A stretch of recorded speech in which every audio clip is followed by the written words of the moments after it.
আসসালামু আলাইকুম। অবিরাম বাংলার সংবাদে সবাইকে স্বাগত জানাচ্ছি। আমি নাইম ফাথম মুবিন। শুরুতেই বিআরবি কেবলস সংবাদ শিরোনাম। জানিয়ে দেব সর্বশেষ আপডেট বাংলা সংবাদ। শুরুতেই জানাবো 5 দিনের রিমান্ডে সাবেক মেয়র আতিক। এদিকে বঙ্গভবন থেকে শেখ মুজিবুরের ছবি নামানো উচিত হয়নি বলে মন্তব্য করলেন বিএনপির সিনিয়র যুগ্ম মহাসচিব রুহুল কবির রিজভী।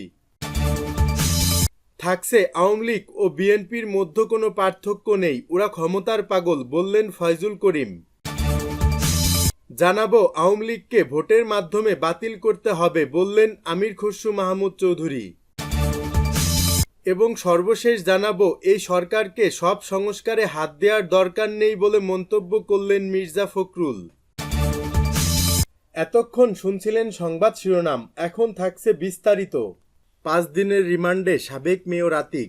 রাজধানীর উত্তরা পূর্ব থানায় হত্যা মামলায় সাবেক মেয়র আতিকুল ইসলামের জামিন নামঞ্জুর করে 5 দিনের রিমান্ড দিয়েছেন আদালত। একই মামলায় অ্যাডভোকেট মমতাজ উদ্দিন আহমেদ মেহেদিরও 3 দিনের রিমান্ড মঞ্জুর হয়েছে।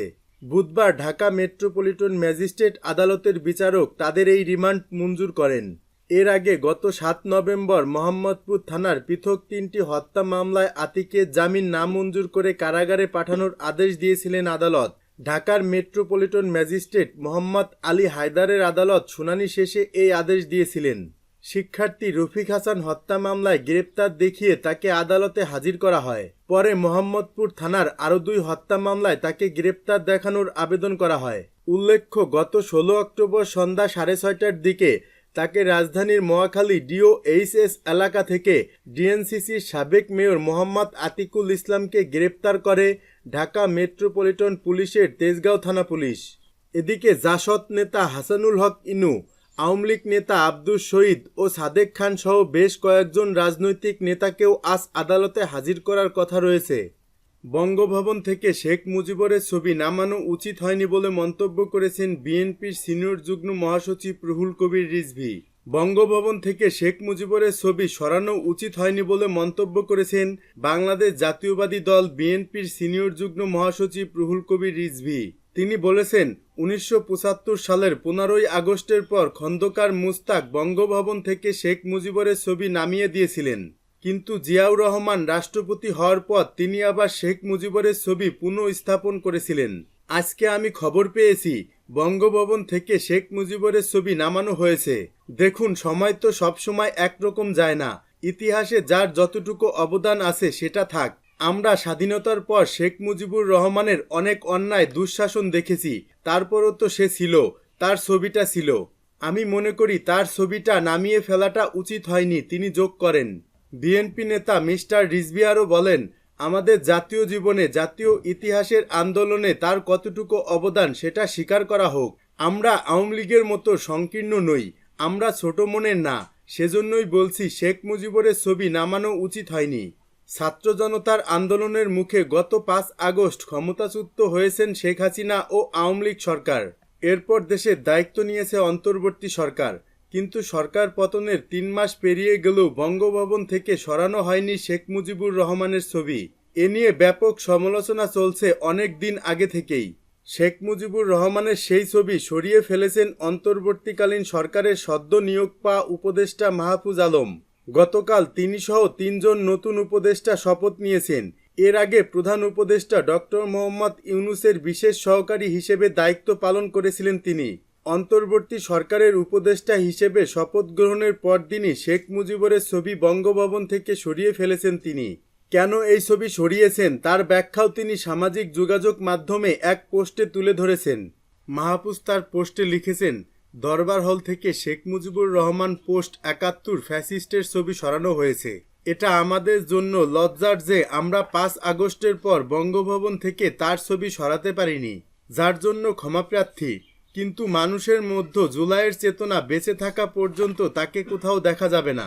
ক্ষমা ও ফ্যাসিস্টদের বিচার ছাড়া আওয়ামী লীগের সঙ্গে কোনো সংলাপ হবে না বলেও জানান মাহফুজ। এই উপদেষ্টা বলেন, শেখ মুজিব এবং তার কন্যা বাংলাদেশের জনগণের সাথে যা করেছেন তা আওয়ামী লীগকে অবশ্যই স্বীকার করতে হবে এবং ক্ষমা চাইতে হবে। অগণতান্ত্রিক ৭২-এর সংবিধান থেকে শুরু করে দুর্ভিক্ষ, কোটি কোটি টাকা পাচার এবং হাজার হাজার ভিন্ন মতাবলম্বী এবং বিরোধীদের বিচার বহির্ভূত হত্যা, তাহলে আমরা ৭১-এর আগে শেখ মুজিবের কথা বলতে পারি। ক্ষমা ও ফ্যাসিস্টদের বিচার ছাড়া কোনো ধরনের সংলাপ হবে না। আওয়ামী লীগ ও বিএনপির মধ্যে কোনো পার্থক্য নেই, ওরা ক্ষমতার পাগল বলে মন্তব্য করলেন ফয়জুল করিম। আওয়ামী লীগ ও বিএনপির মধ্যে পার্থক্য নেই বলে মন্তব্য করেছেন ইসলামী আন্দোলন বাংলাদেশের সিনিয়র নায়েব আমির মুফতি সৈয়দ মোহাম্মদ ফয়জুল করিম। তিনি বলেন যে ফ্যাসিস্টদের বিরুদ্ধে এদেশের মানুষ আন্দোলন করেছে, কিন্তু চিহ্নিত এক রাজনৈতিক দল তাদের সঙ্গে হাত মিলিয়ে এদেশের শহীদদের সঙ্গে বেইমানি করছে। নওগাঁ শহরের এটিএম মাঠে ইসলামী আন্দোলন বাংলাদেশ নওগাঁ জেলা শাখার গণসমাবেশে প্রধান অতিথির বক্তব্যে এসব কথা বলেন তিনি বলেন, একটি দল দেশকে ভালো না বেসে মানুষের আবেগের উপর দাঁড়িয়ে ক্ষমতায় যেতে চায়। আওয়ামী লীগ ও বিএনপির মধ্যে পার্থক্য নেই। অন্তর্বর্তী সরকারের উদ্দেশ্যে তিনি বলেন, এদেশের মানুষ আন্দোলন করে জীবন দিয়েছে, আর উপদেষ্টা বানানো হচ্ছে বিদেশি চাটুকারদের, যারা ইসলাম ও দেশের দুশ্মন। দেশের সাধারণ মানুষ এসব মেনে নেবে না। ফয়জুল করিম বলেন, ১৯৭১ সালের পর থেকে যারা ক্ষমতায় ছিল তারা মানুষের আশা আকাঙ্ক্ষা প্রতিফলন ঘটাতে পারেনি।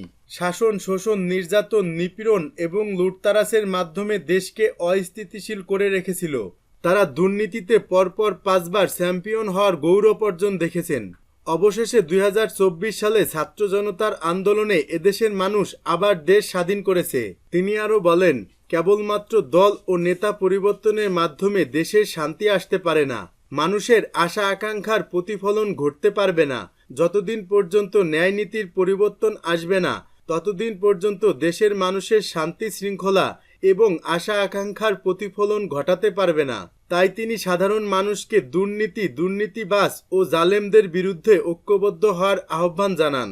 মুফতি সৈয়দ মোহাম্মদ ফয়জুল করিম বলেন, ১৯৭১ সাল থেকে ২০২৪ সাল পর্যন্ত এদেশে সবচেয়ে বেশি বৈষম্য শিকার হয়েছে মুসলমানরা। ইসলামী শাসন কায়েম হলে দেশে হিন্দু, মুসলমান, বৌদ্ধ, খ্রিস্টান সহ সব ধর্মের মানুষ শান্তিপূর্ণভাবে বসবাস করার সুযোগ পাবেন। আওয়ামী লীগকে ভোটের মাধ্যমে বাতিল করতে হবে বললেন আমির খসরু মাহমুদ চৌধুরী।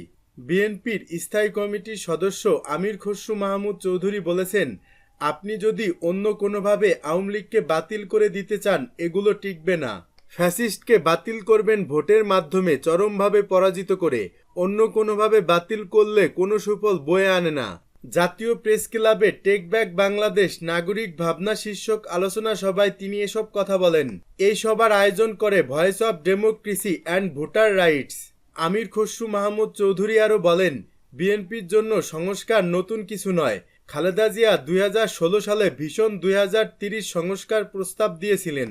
তারেক রহমানও যুগপৎ আন্দোলনে থাকা সব দলের মতামতের ভিত্তিতে ৩১ দফা সংস্কার প্রস্তাব দিয়েছেন। শুধু সবাইকে নিয়ে নয়, বাস্তবায়নের জন্য ফ্যাসিস্টদের বিরুদ্ধে থাকা সব দলের প্রতিনিধিদের নিয়ে একটা জাতীয় সরকার গঠন করা হবে। বিএনপির স্থায়ী কমিটির এই সদস্য বলেন, জাতীয় ঐক্যমতের ভিত্তিতে সংস্কার বাস্তবায়ন করতে হবে। জনগণের আস্থা নিয়ে সংস্কার করতে হবে। সেটি একমাত্র সম্ভব নির্বাচিত সরকারের মাধ্যমে। অনির্বাচিত কোনো সরকার তাদের নিজস্ব চিন্তাভাবনা ও দর্শনের সেভাবে সংস্কার করার সুযোগ নেই। যে সমস্ত সংস্কার ঐক্যমতে আছে সেগুলো বাস্তবায়নে আমাদের কোনো আপত্তি নেই। বিএনপির এই সিনিয়র নেতা বলেন, জনগণকে বাইরে রেখে যে বয়ান তৈরি করা হচ্ছে তা জাতির কাছে গ্রহণযোগ্য নয়। স্বাধীনতার পর শেখ মুজিবরের একটি বয়ান ছিল, স্বৈরাচারের একটি ছিল এবং ফ্যাসিস্ট শেখ হাসিনার একটা বয়ান ছিল। ফ্যাসিস্ট শেখ হাসিনা বলেছিলেন উন্নয়নের উপরে গণতন্ত্র, কিন্তু উন্নয়ন সঙ্গে গণতন্ত্রের হাতে হাত মিলিয়ে চলতে হয়।